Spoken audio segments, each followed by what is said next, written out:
Assalamualaikum warahmatullahi wabarakatuh. Waalaikumsalam warahmatullahi wabarakatuh. Kami di sini kelompok 2 akan memaparkan hasil diskusi kelompok kami. Sebelumnya kami minta maaf terlebih dahulu karena teman kami ini agak kurang enak badan. Boleh nggak didudukin aja? Boleh. Nggak kuat ya? Oke. Ya maksudnya cari kursi loh. Jadi di sini saya bersama dua Aditya sebagai moderator sekaligus pemateri dan teman-teman saya. Ini saya Kurniati, saya Julianti, saya Alda. Langsung saja materinya itu akan dibacakan oleh teman saya. Kepada saya persilahkan. Oke, jadi di sini saya akan menjelaskan dari tabel berikut ini yang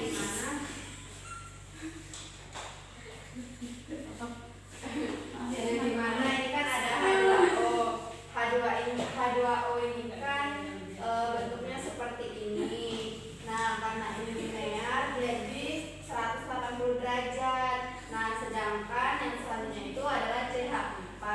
Nah, CH4 ini bentuk molekulnya itu kan bentuknya itu seperti ini, CH, H, H. Nah, ketika dibentuk dia akan seperti ini.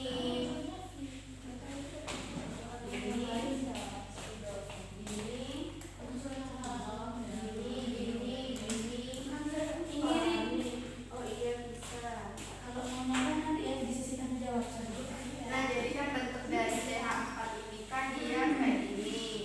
Nah, kemudian bentuknya gini. Nah, di mana ini menyatakan bahwa si CH4 ini berbentuk kayak gini. Itu dari bawah yang besar langsungnya di atas. Oh iya. Ini juga kan? Ini juga nggak? Besarnya di sini lancipnya di ujung sebelah. Iya, kayaknya ini deh. Ini besar lancipnya di sini. Hapus buka ya. Bener gak sih? 2 di depan sampai 8 besarnya. Oh, udah tahu deh kamu bentuknya mana deh, terserah dia aja deh. Nah, seperti ini teman-teman bentuknya. Iya kan?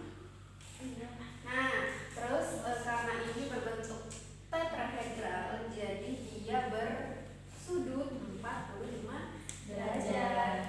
Sama yang terakhir itu CO2. CO2 itu sama seperti H2O. Oke, itu saja penjelasan dari saya. Saya akan kembalikan ke moderator. Baiklah, terima kasih untuk pemateri yang pertama. Materi selanjutnya akan dibacakan oleh Yera. Kepadanya saya persilakan. Jadi untuk yang materi selanjutnya itu pembuktian dan analisis, di mana yang pertama soalnya bagaimana hubungan antara jumlah pasangan elemen ikatan dan pasangan elemen bebas dengan bentuk molekul H2O, CH4 dan CO2. Oke. Jadi hubungannya itu di mana semakin banyak pasangan elektron bebas itu bentuk molekulnya itu semakin menyimpang dari bentuk simetris.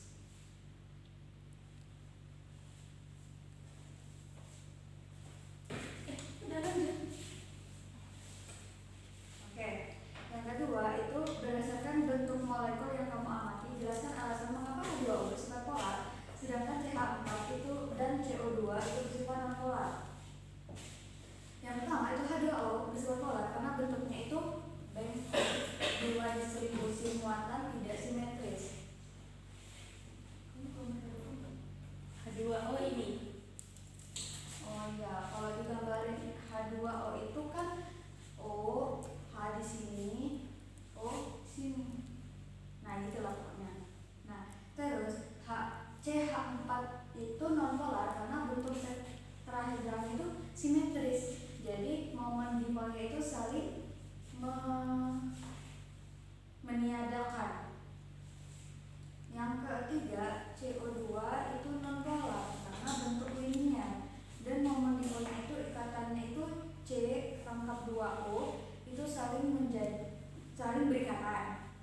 Lalu yang ketiga, analisislah bagaimana bentuk dan kepolaran molekul dapat mempengaruhi titik didih atau polaritas suatu zat dalam kehidupan sehari-hari. Nah, molekul yang polar seperti H2O itu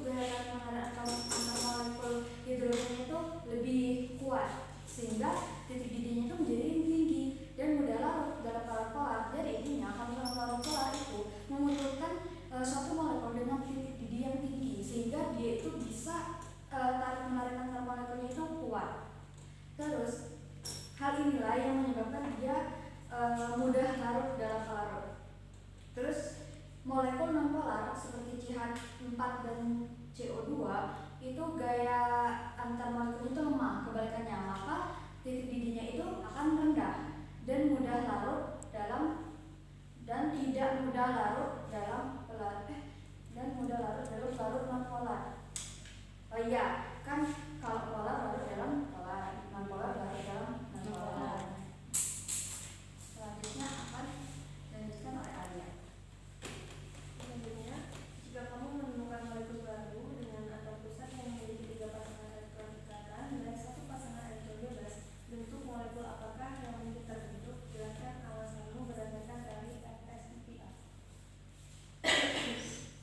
4 elektron, 3 ikatan, dan 1 bebas akan menolak satu sama lain dan membentuk geometris seperti tetrahedral, tapi dengan 1 pasangan bebas yang mendorong bentuk menjadi piramida.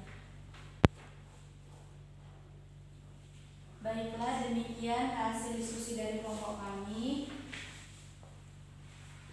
Bu, ini dibacain sekarang atau sudah diisi dulu ya? Oke. Apakah teman-teman ada yang ingin ditanyakan? Ibu, apakah jika teman-teman tidak ada yang ingin ditanyakan, Ibu apakah ada yang ingin ditambahkan? Tidak ada, cukup. Baiklah, kami sampaikan kesimpulan dari kelompok kami. Jadi, bentuk molekul itu bergantung pada jumlah pasangan elektron di sekitar atom pusat. Pasangan elektron bebas menyebabkan penyimpangan bentuk dari simetris yang berpengaruh langsung terhadap kepolaran dan sifat fisika kimia suatu senyawa. Demikianlah yang dapat kelompok kami sampaikan. Apabila ada salah kata dan perbuatan, kami mohon maaf. Kami akhiri. Wassalamualaikum warahmatullahi wabarakatuh. Waalaikumsalam warahmatullahi wabarakatuh.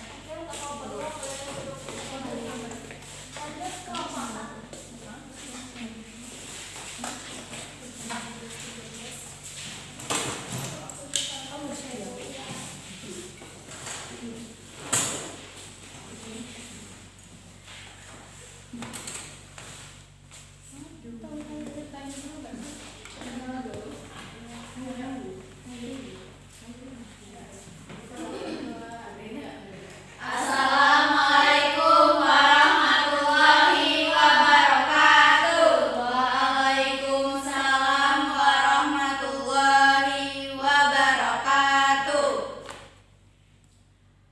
Oke, sebelumnya di sini kami dari kelompok 2 dan kami ingin mempresentasikan hasil dari diskusi kelompok kami. Sebelumnya kami ingin memperkenalkan diri kami terlebih dahulu. Nama saya Kapolia Sujaya Ramadan.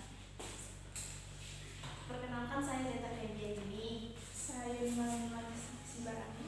Perkenalkan, nama saya Mentari.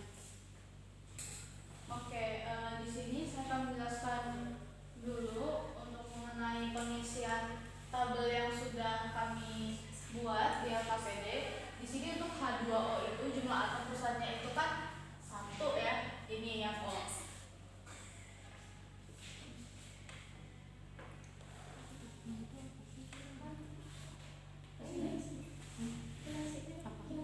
Nah, bedanya itu kalau misalnya tadi yang kelompok 1 untuk H2O sama CO2 itu kami itu bentuk molekulnya itu V bukan tetrahedral karena dia itu sudut ikatannya itu memang hanya membentuk V yang sebesar 104,5 derajat, berbeda dengan CH4 yang benar-benar membentuk tetrahedral dengan sudut ikatannya itu sekitar 109,5 derajat.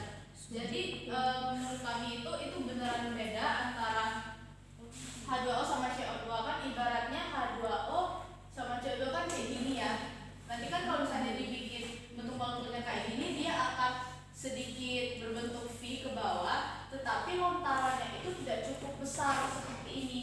Makanya dia itu derajatnya itu cuma 104,5 derajat yang dibentuk sudutnya dan bentuk molekulnya itu termasuk bentuk V. Hal ini sama juga dengan H2O sama CO2. Nah, kemudian untuk sesi verification, pembuktian dan analisis, bagaimana hubungan antara jumlah pasangan elektron ikatan dan pasangan elektron bebas dengan bentuk molekul H2O, CH4 dan CO2. Nah, bentuk molekul ini yang tadi sudah dilakukan itu tuh ditentukan oleh jumlah pasangan elektron ikatan dengan pasangan elektron bebasnya di atom pusat. Kalau misalnya pasangan elektron bebas dia itu menempati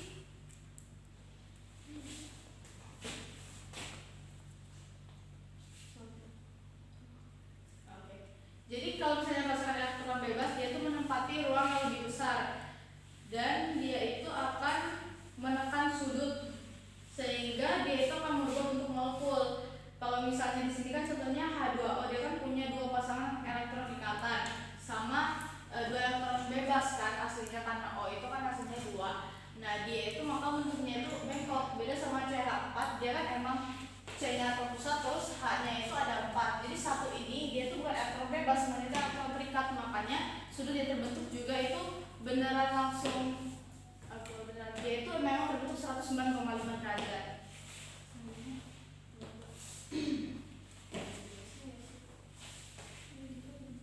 Nah, kedua itu berdasarkan bentuk molekul yang diamati, jelaskan alasan mengapa H2 itu bersifat polar, sedangkan CH4 dan CO2 itu bersifat nonpolar. Nah, berdasarkan bentuk molekul, H2O polar karena bentuknya itu bengkok dan oksigennya itu punya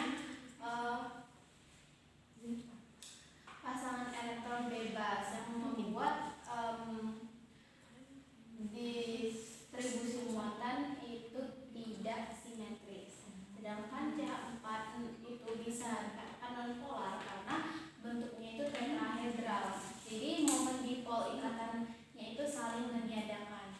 Terus yang untuk CO2 itu bersifat nonpolar karena bentuknya yang linier simetris yang menyebabkan momen dipol ada ikatan polar CO2 juga saling meniadakan. Mungkin yang selanjutnya itu menjelaskan oleh Yuni.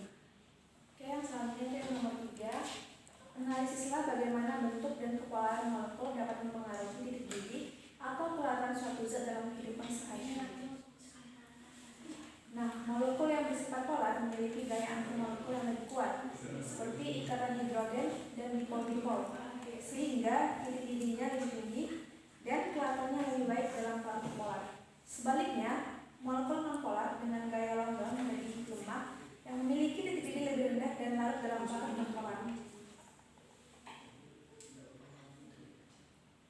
Baiklah, di sini saya akan menjelaskan pertanyaan nomor 4. Jika kamu menemukan molekul baru dengan atom pusat yang memiliki 3 pasangan elektron ikatan dan 1 pasangan elektron bebas, bentuk molekul apakah yang mungkin terbentuk? Jelaskan alasanmu berdasarkan teori VS-IPR. Nah, berdasarkan teori VS-IPR ini, molekul dengan 3 pasangan elektron ikatan dan pasangan elektron bebas pada atom